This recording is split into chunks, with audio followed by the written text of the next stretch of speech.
Welcome back to another episode of the Bear Trap on the Boom and Bust channel, Bears podcast by a Bears fan. I'm your host, Terry. And congratulations to the NFC North champion Chicago Bears. How does that feel? We got another Bears victory. We go to 10-4 on the year, and we wrap up and clinch the division, clinch a playoff berth by beating the Green Bay Packers. Now, let me just say, it was kind of poetic the way it came together, where you had this team that everybody started off with the predictions for the division. No one was giving us a chance. No one understood what we could do. And not only for us to play well, but when we got to the moment to really wrap it up and solidify ourselves as the top of the NFC North, it had to go through Green Bay. And there's no better way to do it. Have a Packers week for the division title at home in Chicago. You can't ask for much more. Don't get better than that. And I like it because as good as I think we are, we definitely still have some holes here and there. And you want to beat the best. And so seeing Aaron Rodgers, who I'm a Bears fan, I don't support the Packers, but I respect talent. Aaron Rodgers is one of the greatest quarterbacks out there. And so to go through him and show and prove to the rest of the world that we could do it against Aaron Rodgers before taking the division, I think it was perfect. It was perfect. And we see why, because they pushed us. Simply just because of Aaron Rodgers, they pushed us. But at the end of the day, we got it done and we bared down, took home the win. So good stuff. What was this game? So this game started out as a typical field position game, as you see, where all those first downs really matter. You really are just trying to get past midfield. So when you punt it, you give the other team a longer field, and then you force them to punt it, and you get closer, and you keep going back and forth, and then that's a field position game. And that's kind of what it started out as, where we kind of offenses were trading back and forth, trying to get first down so we could punt it, and then we finally put them in bad positions. And we used that field position to our advantage to finally make some plays. But then eventually it became, I wouldn't say a shootout at all, but it became a race to make sure we kept the offense off the field, or the Packer offense, by trying to control the clock with our offense, trying to convert. We weren't necessarily, I don't think we were attacking downfield or trying to, do a shootout. I think we were just trying to control the ball and really keep Aaron Rodgers off the field, because that's the tough thing. And, our offense, again, I said this before, against the Rams, we could be good enough.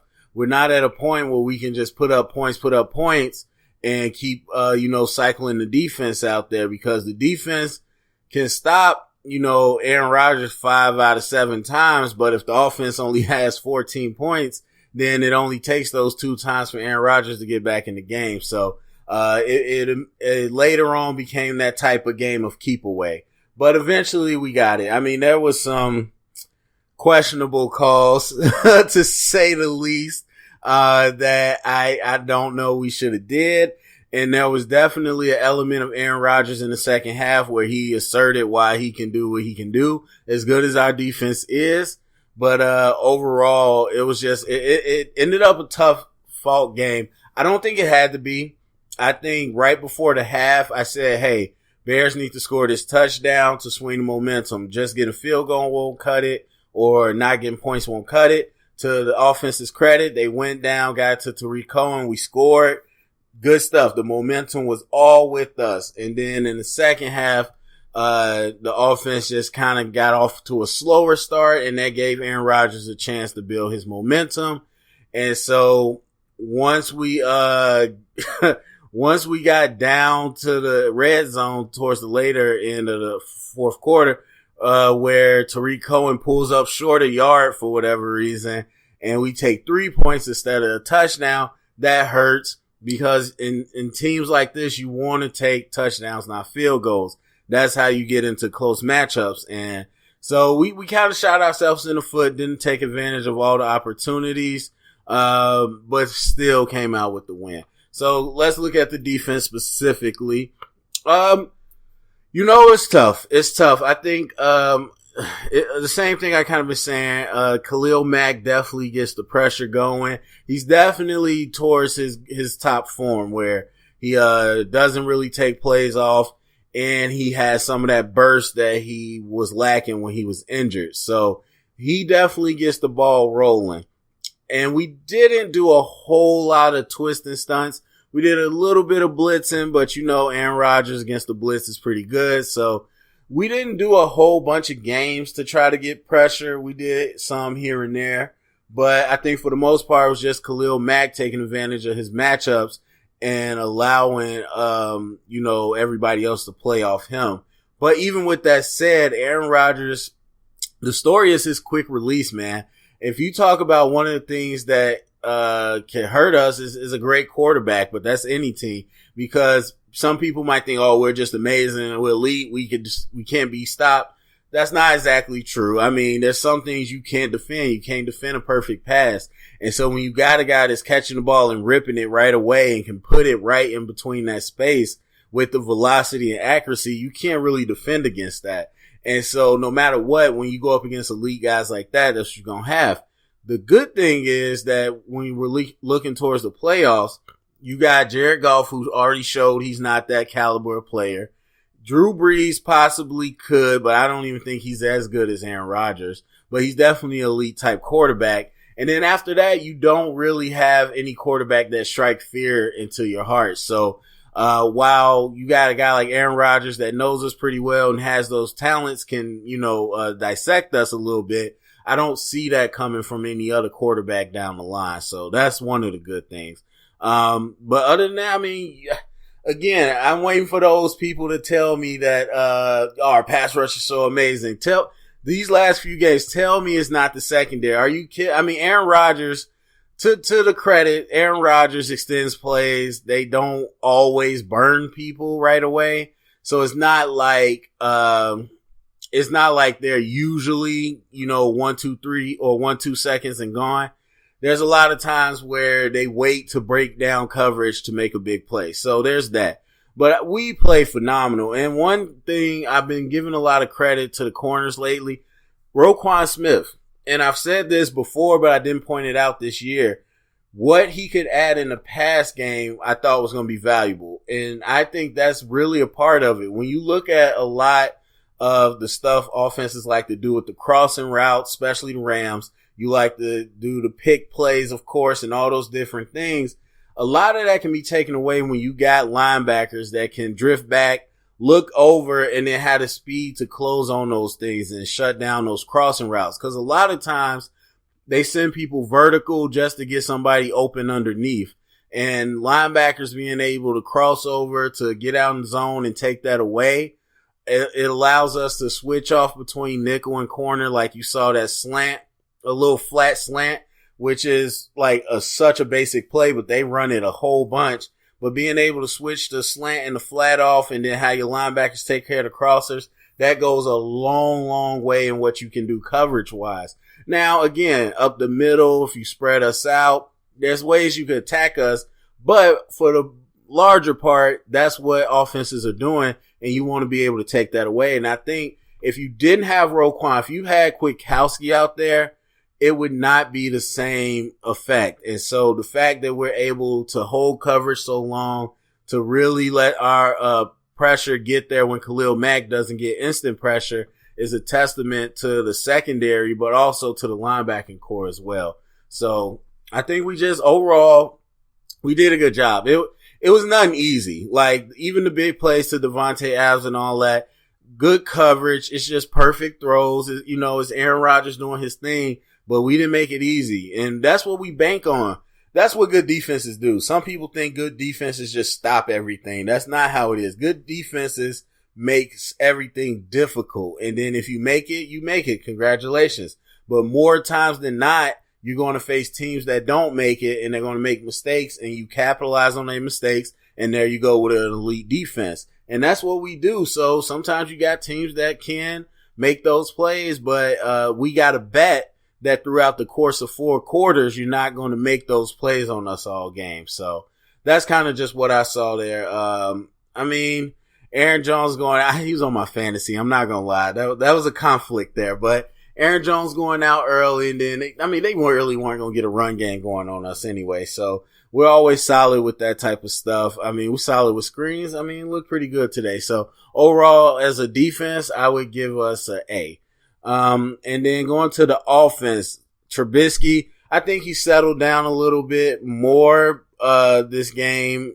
He tried to force less, which again, it's kind of pick your poison, because when he's not taking chances, then you get what we got today, where I said it's more ball control. It's a little more dink and dunk.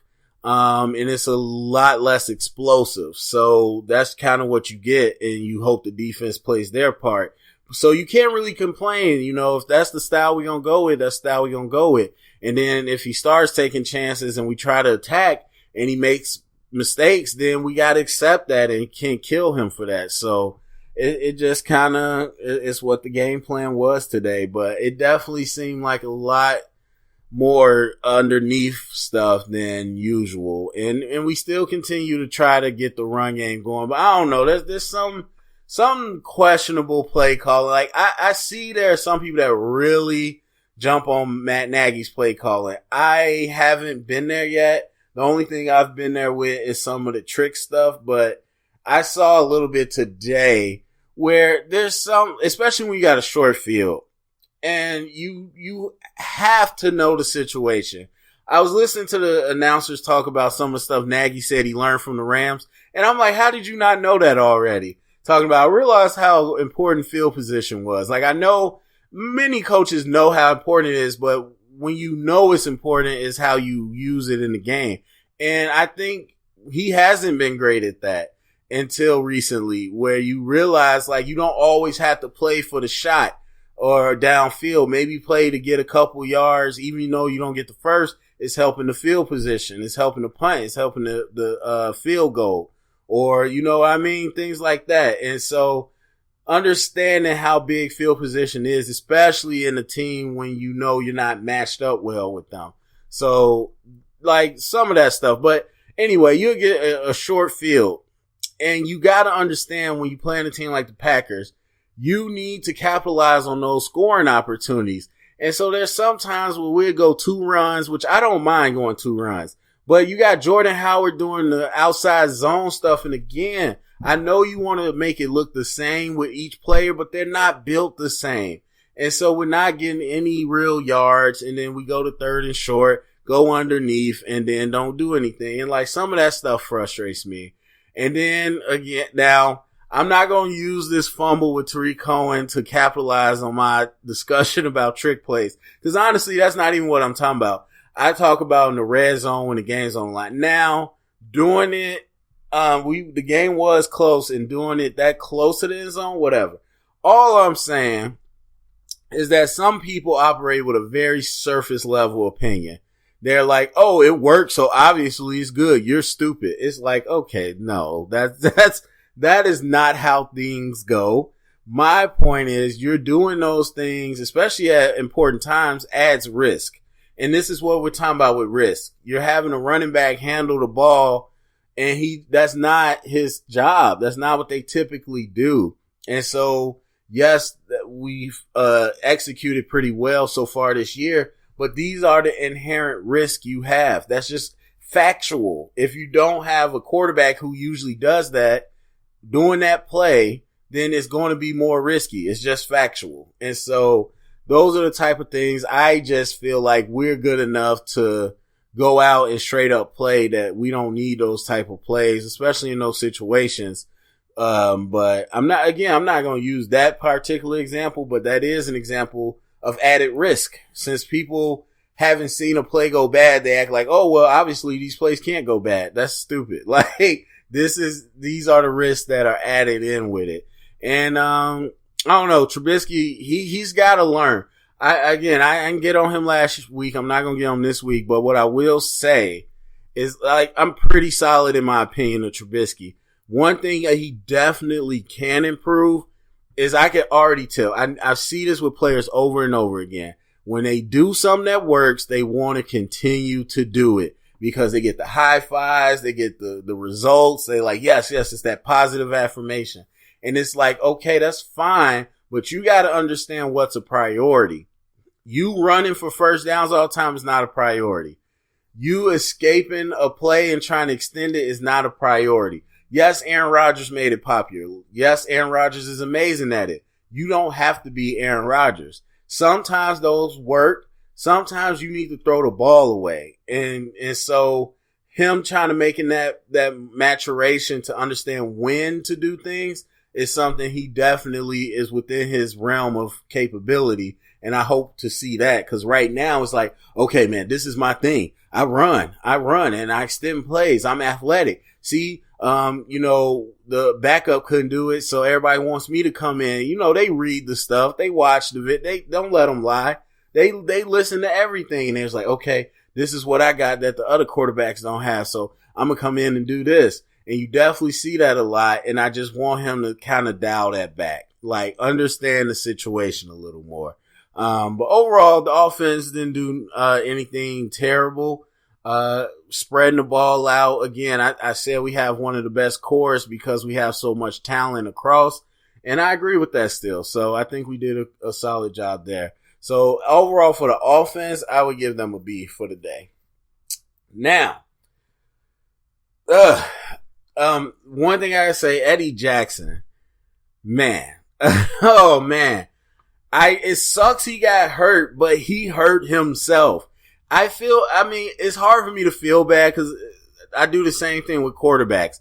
When quarterbacks do those awkward slides and don't know what they're doing and hurt themselves, it's hard for me to feel bad. No one hit you. You did that. And so Eddie Jackson, first of all, indecisive between running it and going down. Okay, I can understand that, but then you go down in the most awkward way possible. I mean, yes, I'm not going to sit here and say I'm happy he's hurt. I'm just saying I can't feel super bad. And so I would love to hear somebody try to defend that.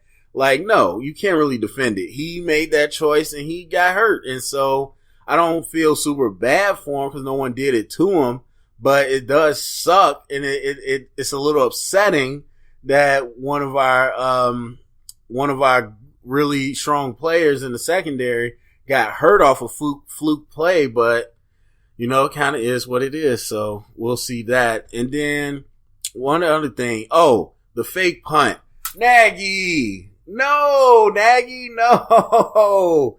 I know. I get it. You're the aggressive guy. I'm an offensive guy. I'm aggressive. I'm so off. I get it. But no, not then. Not then. Thankfully, and they're like, oh, the defense stood up. Not exactly. Aaron Rodgers missed some throws. Those guys were open. It could have easily been a touchdown drive, but Aaron Rodgers didn't capitalize, so thank goodness for that. But man, we gave them great field position. It wasn't even close. Nagy. So some of those play calling things and clock management, those are the things that are starting to stick out to me, and I'm worried about that a little. But anyway, going forward, of course, we got the division. We're going to playoffs. I still think we go hard for these last few games. But talking about the playoffs, some things that I'm going to look at is how Nagy controls the clock and makes situational choices. And hopefully he doesn't outthink himself. Because I could put myself in his shoes, first time head coach, going to playoffs. You're going to have that time to sit down and, scheme up a team. And I just hope he doesn't overthink it. That would worry me. And then the other thing is that people looking at games like, looking at games like the Packers and things like that to really look at our defense and see where the holes are. Especially if Eddie Jackson's not playing. But, again, I think it would take an elite quarterback to really manipulate our defense, as I said before, or a really strong power run game. So we got to watch out for that. But anyway, Bears victory. We won. Go down in the comment section. Let me know what you think. Thumbs up, subscribe, share it around, get the convo started. And remember, stay up and bear down. Playoffs.